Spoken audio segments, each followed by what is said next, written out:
Alors comme vous le savez, sur Variance FM, on n'est pas là pour donner de la confiture aux cochons. Non, non, on sait reconnaître les personnes qui ont du mérite. Et justement, je vais vous présenter quelqu'un qui en a parce qu'elle propose de superbes délices. Il s'agit de Lucie et elle va nous présenter le fameux tango des saveurs.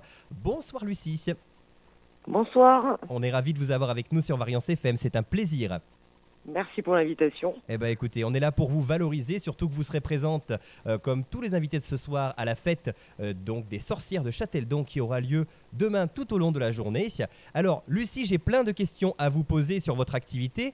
Vous proposez des confitures et également beaucoup d'autres délices et plaisirs sucrés. Mais surtout, pour commencer, comment vous est venue l'idée de faire des confitures et surtout, depuis combien de temps le tango des saveurs existe-t-il ? Alors le tango des saveurs a été créé en 2007 par monsieur Jean Roger et moi j'ai racheté l'entreprise il y a un petit peu plus d'un an.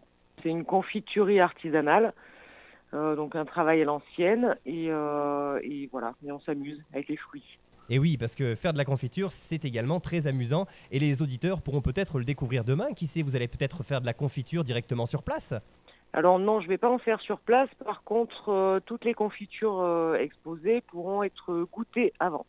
Ah bah écoutez, ça c'est le principal, j'ai envie de dire. C'est le principal parce qu'il y a beaucoup de gourmands, j'imagine, qui vont venir nous voir. Alors, Exactement. quelles sont les différentes catégories de recettes que vous proposez ? Il me semble qu'il y a plusieurs grandes familles, si je ne me trompe pas. Alors oui, alors il y a deux grandes familles en confiture. Il y a les fruits rouges, donc fraises, framboises, myrtilles, tout ce genre de choses, et les fruits jaunes, donc les agrumes, châtaignes, abricots, enfin tout ce qui va être plus jaune. Et donc après, je décline donc soit en classique, framboise classique, soit avec des plantes, avec du chocolat, ça va dépendre de mon inspiration du moment. D'accord. Et alors d'où viennent les ingrédients dont vous vous servez pour fabriquer vos confitures ? Alors les fruits, je les achète à des producteurs locaux, donc Le Zou, Saya, Bourgard-l'Évêque, donc voilà, on va dire un rayon de 50 km autour du labo, donc mon labo est situé à Aulnat, donc sauf les agrumes.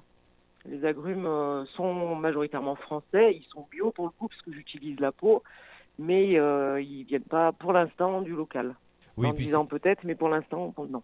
c'est pas forcément facile d'avoir des agrumes chez nous en France, partout. C'est vrai qu'en Auvergne d'ailleurs, les agrumes, c'est pas forcément très répandu. Donc voilà, c'est normal, on vous comprend totalement. Voilà, ça sera plus du sud de la France. Tout à fait, c'est pas notre spécialité les Auvergnats. On a beaucoup d'autres choses, mais on n'a pas ça pour le coup. C'est ça. Et alors, est-ce qu'il vous arrive de temps en temps peut-être de ramasser des choses que vous allez mettre dans vos confitures, notamment des plantes ? Alors toutes les plantes effectivement sont ramassées à Dalais ou aux alentours de Dalais, puisque moi je suis de Dalais. Et là pour le coup il n'y a pas d'intrant externe. D'accord. Alors, quelles sont les étapes de fabrication de vos confitures et de quels outils vous servez-vous ? Est-ce que, comme la plupart de nos grands-mères, vous vous servez de marmite en fonte ? Alors c'est pas de la fonte, c'est du cuivre. Mais effectivement toutes les confitures sont cuites au chaudron en cuivre pour des raisons de température, puisqu'il y a une répartition de la température qui est meilleure et de prise de la pectine. Donc c'est purement chimique et ça marche beaucoup mieux avec le chaudron en cuivre. Et après, le secret d'une bonne confiture, c'est le fruit. Un bon fruit fera nécessairement une bonne confiture.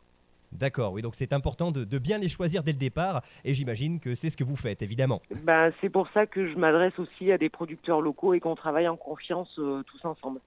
Et vous avez totalement raison. Alors, quelles sont les caractéristiques de vos confitures ? Est-ce qu'il s'agit de confitures avec des morceaux ou sous forme de gelée ? Alors, je ne fais pas de gelée sauf du coin. La seule gelée que je fais, c'est du coin. Après, tout ce qui est fruits rouges, c'est des confitures sans pépins. J'ai un espèce de presse purée, on va dire, pour simplifier, qui me permet d'enlever les pépins, mais c'est la purée du fruit. C'est-à-dire que c'est le fruit complet qui est utilisé dans les confitures. D'accord. Et selon vous, qu'est-ce qui différencie vos confitures de celles qu'on pourrait trouver chez d'autres artisans ou commerçants ? Est-ce qu'il y a une spécificité en termes de goût, de recette ou peut-être de sucrosité ? Alors la sucrosité sera la même chez tous les artisans puisqu'on est soumis à des réglementations légales. En fait, on est à 55% de sucre. Après, on est en confiture extra, ça veut dire qu'il y a 60% de sucre de fruits, donc c'est majoritairement du sucre de fruits, même s'il y a du sucre ajouté. Après, la différence avec les autres artisans, c'est juste des sensibilités de goût. Il y a des artisans qui vont être beaucoup plus joueurs avec les plantes, d'autres qui vont être beaucoup plus portés sur des fruits jaunes, d'autres beaucoup plus portés sur les fruits rouges. Mais globalement, un artisan confiturier fait de la bonne confiture. D'accord. Après, c'est une question de goût des gens. Il y en a qui vont préférer que les plantes soient plus présentes ou des choses comme ça. Mais quoi qu'il arrive, un artisan confiturier fait de la bonne confiture, quel qu'il soit. D'accord, oui, bah c'est sûr, vous avez totalement raison pour le coup. Et alors, quelles sont les confitures qui ont le plus de succès chez vous?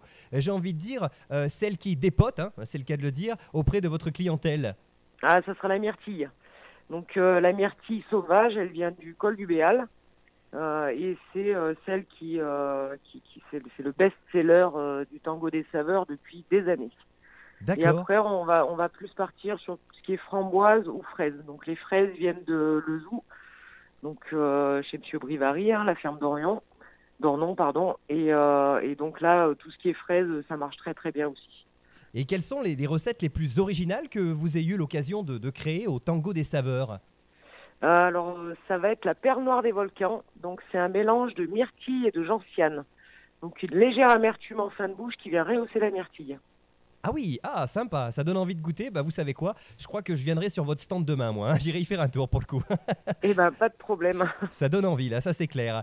Et comment vous y prenez-vous pour créer une nouvelle association de saveurs? J'imagine que ça ne se fait pas en 3 coups de cuillère à peau, c'est le cas de le dire, et qu'il y a plusieurs paramètres à prendre en compte. Ah bah oui, parce que généralement, les nouvelles associations, ça va être des apports de plantes ou d'épices. Donc ça va être, suivant le restaurant où je vais être allé manger, je me dis, ah tiens, ce mélange, il est sympa, faut que j'essaye ce que ça donne en confiture. Et après, ma fille teste mes recettes, donc des fois heureusement, des fois malheureusement, ça dépend. Et ben Parfois, justement, c'est des essais bien et des fois, elle en a marre. justement, j'allais vous demander, est-ce qu'il vous est déjà arrivé d'avoir la mine déconfite en essayant de créer une recette qui n'aurait peut-être pas fonctionné? Ah oui, oui, oui, ça peut arriver, hein. C'est comme tout le monde, quoi. Quand vous faites la cuisine chez vous, vous dites, oh bah tiens, je vais rajouter ça, et puis c'était pas l'idée du siècle. Eh oui, Donc malheureusement, ça arrive, il y a des choses qui se marient pas forcément ensemble, hein. c'est ça. D'accord. Et alors, de quelle manière nous conseillez-vous de déguster vos confitures? Est-ce qu'elles sont meilleures en tartine le matin ou est-ce qu'on peut peut-être les mettre en accompagnement dans certains plats? Alors les deux, donc le matin sur des tartines avec beurre salé ou beurre classique, ça marche très bien. Donc à 4 heures forcément quand on revient de l'école et tout ça. Et après il y a des confitures qui accompagnent très très bien le fromage, le foie gras, les terrines en règle générale, le poisson, je pense notamment au confit de foin qui lui peut faire sur les trois. Donc voilà, il y a plein d'associations qui peuvent être faites en sucré salé qui sont super sympas. D'accord. Bon, bah écoutez, en tout cas, Lucie, on était ravis d'en apprendre un peu plus sur vos confitures. Mais j'ai encore une question à vous poser parce que, apparemment, vous ne proposez pas que des confitures, vous avez également d'autres délices sucrés. Mais quels sont-ils alors?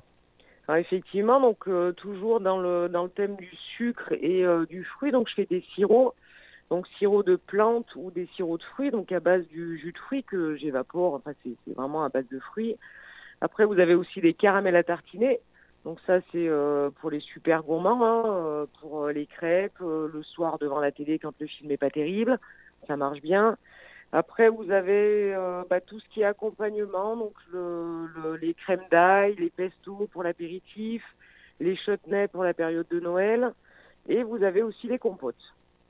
D'accord. Ah oui, donc vous faites un petit peu de tout avec les fruits finalement, hein. C'est ça. Bon, ben c'est parfait. Eh ben Lucie, on vous retrouve donc demain au sein de la fête des sorcières de Châteldon. Et j'imagine qu'on va vous retrouver également un petit peu ailleurs. Vous aurez peut-être d'autres dates de marché de prévues dans les prochaines semaines. Ah bah oui, là on va attaquer les foires au vin et les marchés de Noël. Donc le week-end du 11 novembre, je serai à Clairland pour le salon des vins. Et après, tout un tas de marchés de Noël, donc la Sauvetat, Billon, Chamalières, il y en a beaucoup. D'accord, bah écoutez, on va simplement rappeler qu'on peut vous retrouver donc sur internet sous le nom Le Tango des Saveurs. Vous avez une page Facebook et un site internet, si je dis pas de bêtises. C'est ça. Bon, ben c'est parfait. Ben, chers amis auditeurs, n'hésitez pas à suivre un petit peu les réseaux. Vous verrez certainement les prochaines dates de marché de Lucie si vous n'êtes pas disponible pour la fête des sorcières. Car évidemment, si vous avez le temps de venir demain à Châteldon, ben, n'hésitez pas, elle sera là pour vous faire déguster toutes ces créations et ces Et délices n'oubliez pas sucrées. de venir déguisé demain. Ah bah bien sûr, attendez, c'est la tradition. Qui dit fête des sorcières dit déguisement. Bah oui, ça c'est normal. En plus, on est en période d'Halloween, donc les déguisements, on en a tous forcément un chez soi, hein. Donc voilà, pas d'excuses comme on dit. Eh ben Lucie, merci beaucoup d'avoir été avec nous. Merci à vous. Et c'était un plaisir de vous recevoir. Et puis n'hésitez pas, surtout d'ailleurs, à revenir un de ces jours si vous souhaitez nous régaler à nouveau avec vos confitures et vos plaisirs sucrés. Pas de problème. Je vous souhaite une bonne soirée à tout le monde. Bonne soirée. Et puis bah écoutez, moi je vous retrouve demain évidemment sur la fête des sorcières. Je serai également présent sur ce bel événement. Et ben Lucie, on va continuer en musique. On va écouter Dario Moreno avec La Marmite. On est parfaitement raccord avec l'interview que nous venons de faire à l'instant. Et puis dans quelques instants, on aura le plaisir sur l'antenne de recevoir Karine, l'organisatrice de cet événement. Elle va nous parler un petit peu de tout ce qu'on va retrouver sur cette fête des sorcières.